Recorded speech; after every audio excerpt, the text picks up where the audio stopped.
You read the autobiography, you go to the grave site, you find out where the story of where was the home. You found out all the things you can. You sleep in the t-shirt, you know, like you say, you just like, you get yourself, you know, as clear, as open as you can. But I think a part of me, I do remember thinking, I couldn't imagine a woman pregnant with twins, you know, on the road and seeing her husband shot before her, standing next to her small children. I couldn't, you know, as an actress, invade that. And then also thinking we all, you know, history is what it is. It's history as we remember it, as we want it to be. So I thought it would be just once removed, maybe speaking with her daughter to Attila and the others, that they would give me, you know, or more honest or truthful, you know, knowledge of who their mother is removed. Because I remember, I did speak to her once and she said something like, I always wore silk nightgown to bed. And I was like, they couldn't afford their home, they couldn't, really? I kind of possibly doubt that wholly. So I think talking to our daughter helped me a great deal. The spirit of the cast and crew was sky high. But have you ever seen what happens when on the stock market, you know, the graphs?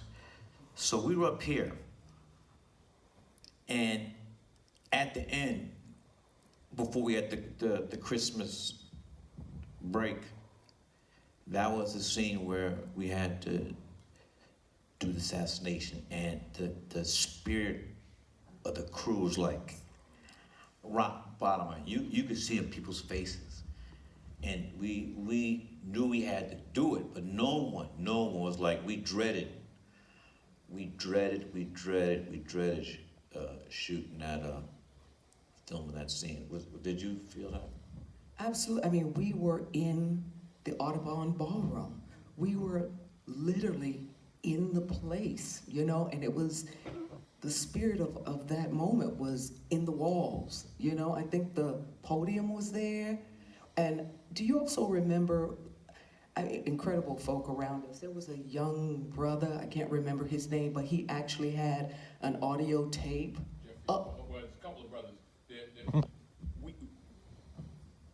We had access to FBI tapes, so, and other tapes, so we actually listened. I listened to it, yeah. And what you'll hear from Angela is what I heard from Betty and what you captured. But yeah.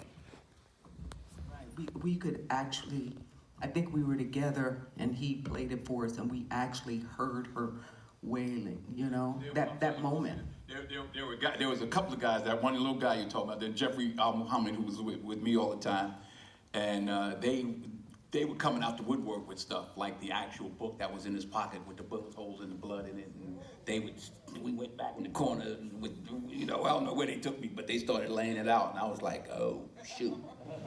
Then they played for me the practice tape the week before they practiced what they were gonna do. They were getting prepared. Yeah, dry run.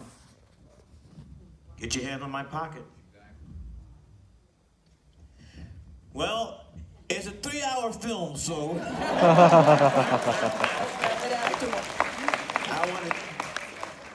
I want to thank everyone coming out. D, I know you gotta get back in the editing room. Tomorrow, tonight. Tonight. All right, everyone. Thank you very much. Thank you.